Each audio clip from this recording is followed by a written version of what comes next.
जब हर तरफ हल्ला था कि कादिरोव कहीं छुप गया है, रिपोर्ट ऐसी भी सामने आई कि कादिरोव अपनी एक सीक्रेट बीमारी का इलाज करा रहा है, तब अचानक आज पुतिन और रमजान कादिरोव का एक वीडियो सामने आया। रमजान कादिरोव ने व्लादिमीर पुतिन से मिलकर बहुत खतरनाक आइडिया दिया। रिपोर्ट यह है कि पुतिन ने एक ऐसा फैसला किया है जिसके बाद दरअसल यह कहा जा रहा है कि पुतिन रहेंगे या फिर ज़ेलेंस्की।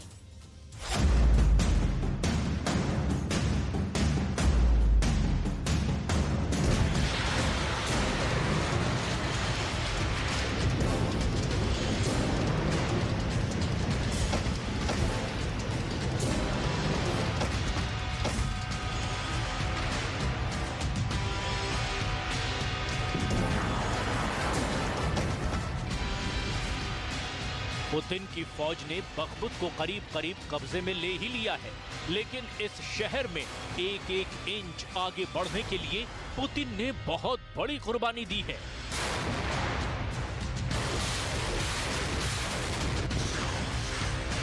बहुत ज्यादा खून खराबा हुआ है।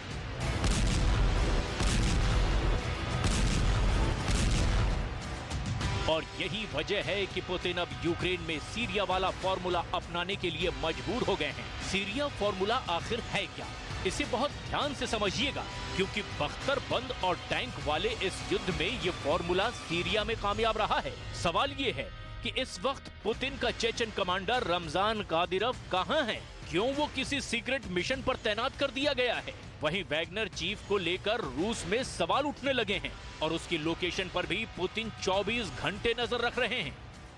कादिरोव ने अचानक पुतिन से एक मीटिंग की है। कादिरोव बिना किसी को बताए मॉस्को गया और वहां पुतिन से एक खुफिया मीटिंग की और युद्ध के बारे में कुछ खतरनाक टिप्स भी दिए। В зоне СВО успешно несут службу бойцы Чеченской Республики. Мы выполняем все ваши приказы и нацелены действовать до победного конца. Жители региона полностью поддерживают проведение СВО и считают необходимым достижение ее цели и задач до победного. इस दौरान कादिरोव का चेहरा कुछ अलग नजर आया, जैसे कादिरोव का चेहरा सूजा हुआ है, लेकिन इसके बारे में कादिरोव ने पुतिन को कुछ नहीं बताया। Как ваши парни воюют в зоне СВО, и передайте им самые наилучшие слова. Спасибо им большое. अब बखमुत और जापोरिजिया के मोर्चे पर युद्ध कैसा चल रहा है, उसकी बहुत ही खतरनाक तस्वीरें देखिए, क्योंकि यहाँ लड़ाई आमने सामने की है। गोलियां दोनों तरफ से बरसाई जा रही हैं। एक सैनिक के बॉडी कैम यानी उसके जिस्म पर लगे कैमरे ने ये सब कुछ रिकॉर्ड किया है। युद्ध से ऐसी तस्वीरें कम आती हैं, क्योंकि यहाँ पर एक एक वीडियो के पीछे जान की बाजी लगाई जाती है। यहाँ पुतिन का टैंक भी है। T-90 से यूक्रेन की पोजीशन पर हमला किया जा रहा है। यहाँ पर रूस की फौज एंटी टैंक मिसाइल से भी हमला कर रही है।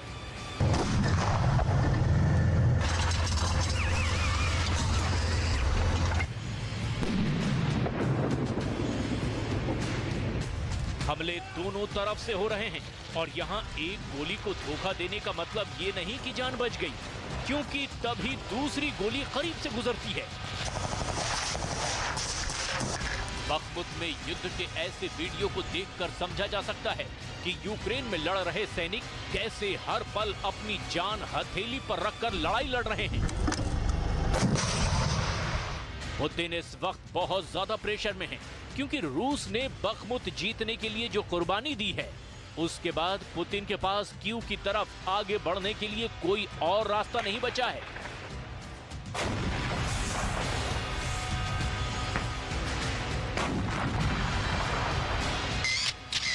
इन तस्वीरों को देखिए। पुतिन की युद्ध वाली नई स्ट्रेटेजी को समझने की कोशिश कीजिए। पुतिन अब ऐसे हथियार तैयार कर रहे हैं जो कुर्द लड़ाकों और ISIS ने सीरिया में तैयार किए थे, ताकि वो अपने दुश्मन के रॉकेट हमलों से बच सकें।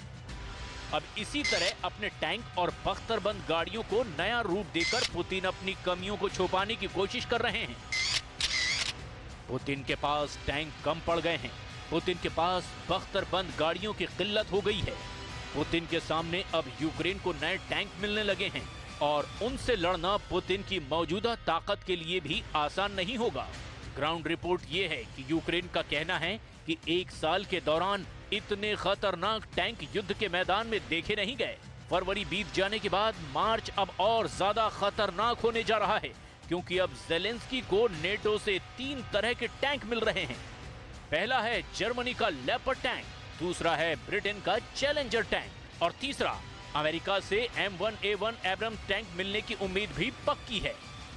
अभी ज़ेलेंस्की को इनमें से कौन से कितने टैंक मिलेंगे ये पूरी तरह से साफ नहीं किया गया है, लेकिन ये टैंक यूक्रेन की जमीन पर दिखने से पहले ही अचानक ज़ेलेंस्की की फौज का हौसला एक नए लेवल पर पहुंच गया है। और यही वजह है कि पुतिन को बख्तरबंद गाड़ियों पर अब नौसेना में इस्तेमाल होने वाली एंटी एयरक्राफ्ट गन लगानी पड़ रही है। यूक्रेन का दावा है कि वो अब तक रूस के 30,400 से ज्यादा टैंक तबाह कर चुका है। पूरे साल के हिसाब से देखा जाए तो औसतन रूस ने रोज 9 टैंक खोए हैं, लेकिन ये अलग अलग मोर्चे की रिपोर्ट है। जबकि ओलेदार में पुतिन ने 3 हफ्ते में 130 टैंक खो दिए हैं। पुतिन को हुए नुकसान को लेकर ज़ेलेंस्की पहले भी हवाई दावे कर चुके हैं और इसीलिए उनके दावों पर यकीन नहीं किया जा सकता। यूक्रेन के युद्ध पर नजर रख रही कई स्वतंत्र एजेंसियां दावा कर रही है कि पुतिन ने यूक्रेन में अब तक 1,700 टैंक खोए हैं और इनमें T-72 के अलावा T-90 टैंक की तादाद भी अच्छी खासी है। पुतिन की फौज अब यूक्रेन में अपना पुराना टैंक T-62 उतारने के लिए भी मजबूर हो गई है और उसकी बख्तर और फायर पावर को थोड़ा बेहतर बनाकर पुतिन का ये बूढ़ा टैंक भी यूक्रेन के मोर्चे पर तैनात है। रूस की तरफ से अब ऐसी बख्तरबंद गाड़ियां भी इस्तेमाल हो रही है जो सबसे पहले 1954 में सेना में शामिल हुई थी और अब जरूरत पड़ने पर इसे यूक्रेन में इस्तेमाल किया जा रहा है। ये पुतिन की जरूरत से ज्यादा मजबूरी कही जाएगी, क्योंकि पुतिन की फौज ने यूक्रेन के मोर्चे पर बहुत बड़ी तबाही का सामना किया है। फरवरी 2023 में लंदन के international institute for strategic studies यानी कि IISS ने दावा किया था कि पुतिन ने अपने 50% T-72 और T-80 टैंक युद्ध में खो दिए हैं। इनको सबसे ज्यादा नुकसान अमेरिका और ब्रिटेन से सप्लाई की गई जेवलिन और एनलॉ एंटी टैंक मिसाइल ने पहुंचाया। यही वजह है कि पुतिन की ताकत इस युद्ध में बहुत घट चुकी है, फिर चाहे वो बखमुत के बाद कीव पहुंचने का ख्वाब क्यों ना देख रहे हों।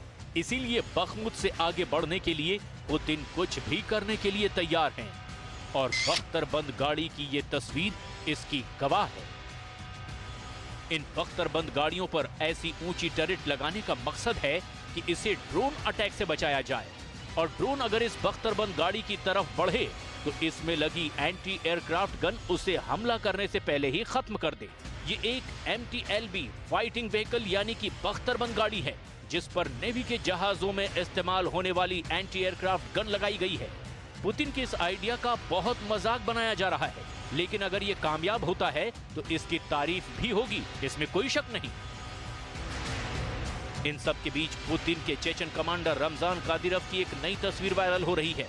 उसके एक हाथ में यूक्रेन की ईगला एयर डिफेंस मिसाइल है तो दूसरे हाथ में यूक्रेन को अमेरिका से सप्लाई की गई स्टिंगर मिसाइल है।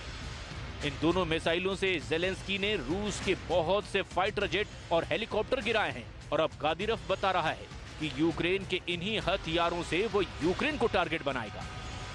ये दोनों मिसाइल क्या कर सकती हैं, इसका एक ट्रेलर भी देख लीजिए। पुतिन का सुखोई 25 फाइटर बहुत नीची उड़ान भर रहा था।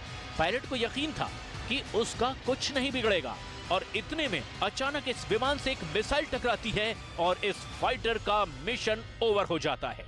पायलट इजेक्ट करता है, यानी वो सीट समेत पैराशूट के जरिए विमान से बाहर आ जाता है। जब पायलट पैराशूट से नीचे आ रहा होता है तभी एक दूसरे विमान को गिरते हुए और आग के गोले में तब्दील होते हुए देखा जा सकता है।